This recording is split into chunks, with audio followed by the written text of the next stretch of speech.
Hey. Okay.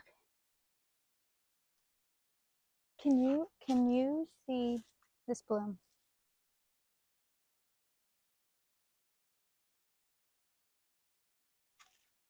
All right, everybody, we need to talk. This is kind of like uncomfortable. Okay, how's that? I'm cool with that. Okay. This weekend, as the title says, I went hiking alone in Florida on a trail that I've never been on before. And I'm going to tell you a little bit about how that went. So I did take some videos while I was hiking the trail. I'll have them showing periodically throughout this video. I did just want to remark on my experience a little bit and the reasons why I decided to do it. I've been looking at more trails in the area to be hiking and to get more familiar with and just comfortable with hiking by myself and also just solo travel. And it was an 8-mile loop in the southern portion of Ocala National Forest. It was a really beautiful hike, and I will say I wasn't expecting the experience that I had. Here's what I did to prepare for the trip.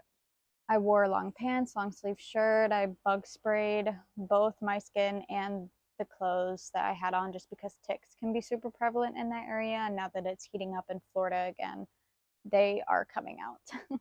I had 3 liters of water, even though I knew I wasn't going to really need that much. I just wanted to be as safe as possible in case anything were to happen.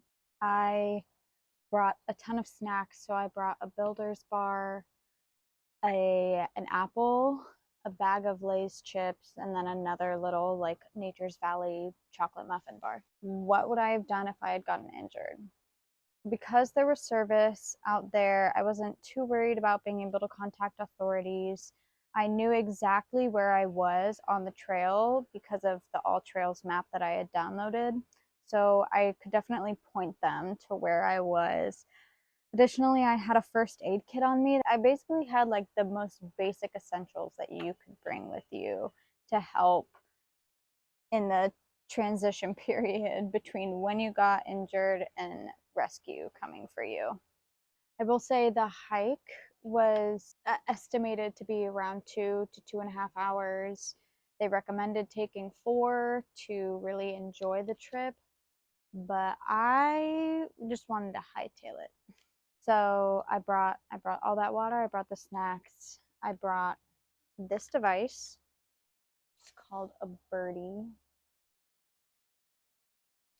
And it is an extremely loud siren, like extremely loud alarm. I'm not going to pull it because it would torture you. It would just be way too loud. But this is an incredible device. It also has a flashing light on it, so it's super disarming for if anything were to happen. Like if somebody or something was to try and come up on you, pretty quickly I would think they would go the other way just because of how loud this is. This I had looped into my backpack, has loops on the strap, so I just had it looped in right on the front so that way I could just pull it immediately if something happened. What I do like about it is it does remain in a locked position and you can unlock it, which regardless if you're in a situation where you have to pull it, it's going to unlock. You don't have to unlock it before, but it's just nice to know that like when I have it like this, I don't risk it falling off and just start blaring for the whole forest to hear. When I arrived, there were 2 cars in the parking lot. As I was preparing to walk onto the trail, I was reading the sign and everything. Another car pulled up. So there were 3 cars total in the parking lot by the time that I started on the trail. Hi, I am at St. Francis Trail. I'm about 2 miles in on an 8-mile loop, about 40 minutes in. And let me tell you, I was a little bit freaked out when I first got here. I think I just like talked up my nerves a lot because I was researching, just like brushing myself up again on rattlesnake stuff. Because somebody said they saw a pygmy here, but I haven't seen one yet. I did see a wild turkey like a quarter mile into the trail, which was cool, but it also kind of freaked me out because the first like 2 miles of the trail are just really thick oak hammock, which can be really nice, shady, which is important. It's also just like really thick, so you just can't see anything around you. And also, the first quarter mile into the trail, there was like a tent pitched, or not even a tent, it was like a tarp. Like somebody was camping in the trail. Somebody was camping in the trail, and I didn't like that. It sketched me out a little bit. Other than that, there's 2 other cars here. One more pulled up when I got here. That's what's happening right now. Hoping to get into the meat of the pine flatwoods soon. Kind of get out of this oak hammock for a bit. Although it's really pretty, like, and it's nice and cool. I let Cody know where I am, sent him my pin, and also sent them the identification of the 2 cars that were here before I started. About a quarter mile into the trail, I came across a tarp setup, and it wasn't stealthy at all. To me, it was very obvious. If you just looked over like 25 yards, you would have seen this tarp and what looked like a full campsite. Now, this area is not permitted for camping. I don't know if you had a backcountry permit, if that would permit you to camp, but regardless, it didn't look like this person was permitted to be there. After I saw that, I was kind of really on edge for like the first 2 miles of the trail. And especially being in the oak hammock, I could not see my surroundings really. It's super thick and brushy and just, it's thick. So I can hear things around me, but I can't see it. And I realized very quickly that I didn't like that. So I was really pushing it. I did see a wild turkey shortly after seeing that tarp, so that also made me jumpy because I just saw this like black thing in the bushes and I realized it was a turkey. What I realized is that a lot of this, I just had to like talk myself down. After that whole incident, the intrusive thoughts were crazy of just like worrying about what would happen if I encountered something or someone. More specifically, someone.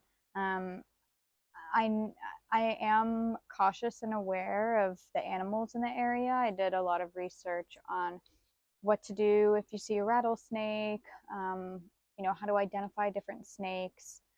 Most of the Florida ones I'm familiar with, but you can never be too prepared. There were, especially early on in the trail, there were a lot of moments where I was thinking to myself, should I just turn back and, kind of forget doing this trail today, maybe come back with somebody. And the way I ended up judging that answer was based off of how I felt thinking about continuing to go forward and how I felt thinking about turning around. And the way I felt when I thought about turning around was much worse than the way I felt about continuing to go forward. At the end of the day, it felt best for me to just keep going forward. It felt like the best way out was through rather than turning around and retracing my steps. As far as like encountering a situation with another animal, I was constantly keeping my eye out for animal tracks or scat, anything that would sort of allude to there being an animal in the area. And I never once encountered bear scat or hog prints.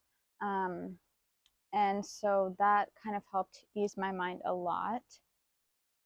And then other than that, I was just being very aware of where I was placing my feet and very aware of my surroundings. Another precautionary measure I took was I sent my location. I was sharing my location with my partner, so that way they would know pretty much the whole time where I was. Additionally, I kept them updated with, things that I would see or whatnot. I gave them the ID of all of the cars in the parking lot, just in case. Thankfully, the whole trail had a ton of service and it was near forest roads. So I could still kind of hear, I couldn't hear traffic, but I could hear air traffic.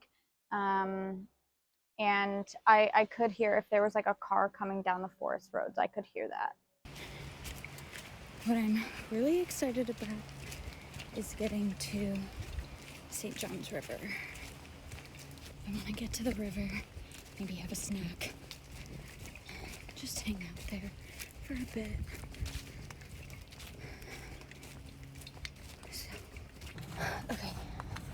So there's 2 access points to get down towards the river. And the first one, I was going down, and I was like, I'm getting a weird feeling. There's this songbird that's kind of just like cawing at me. And I was just getting a really weird feeling. So I kept going down. And as I got closer, I saw that there were like 3 guys there. And I was like, I'm sure they mean well. I'm sure like everything's fine. But 3 guys versus 1 woman, I'm good. I just didn't really want to interact, so I decided to turn around and keep going. I don't know if they saw me. They might have. But there's another access point down towards the river. And the other thing is that I'm going to just keep moving. I will retrace my steps if I have to, but I'm already almost halfway into the trail. So it's a dragonfly following me. So I might as well just keep going,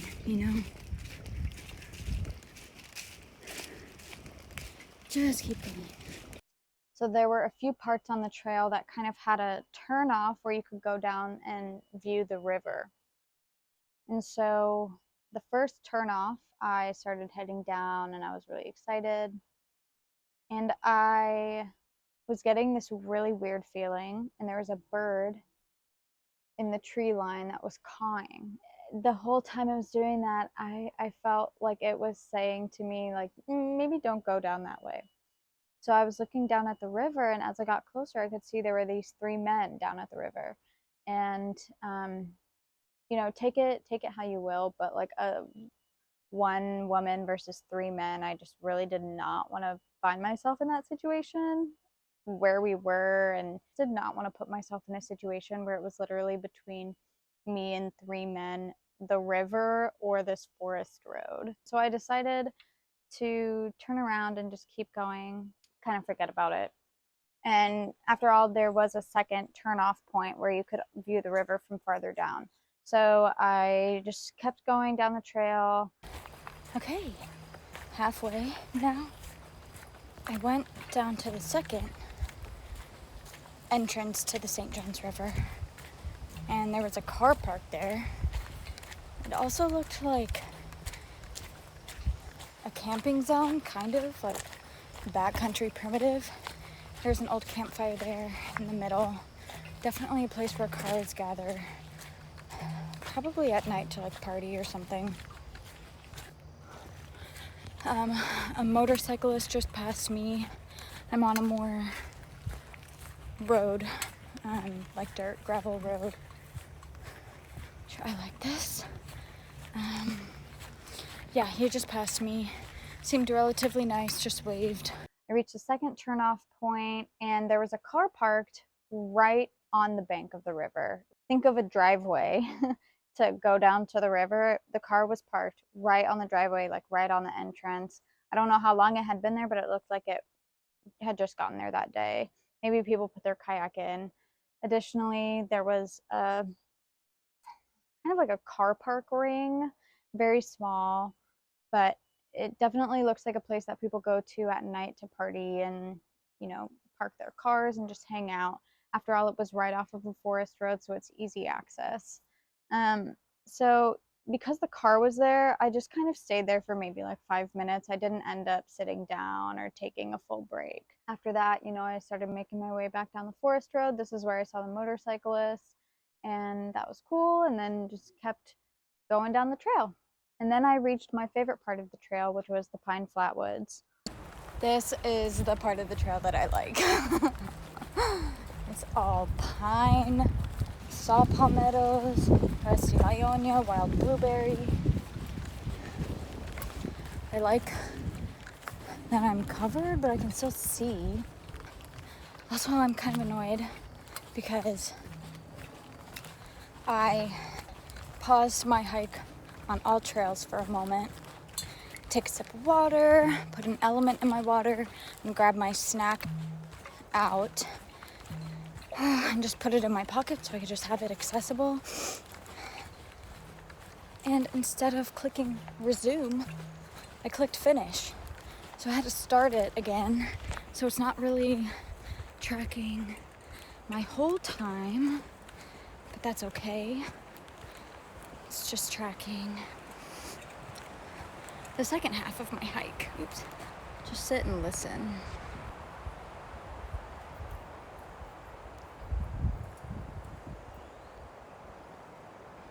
The sound of the pines.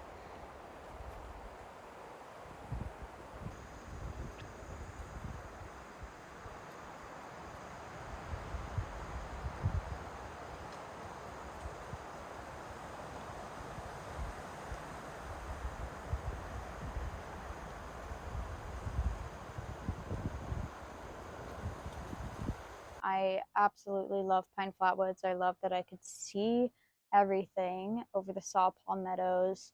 I just love that terrain much more. It's less wet generally.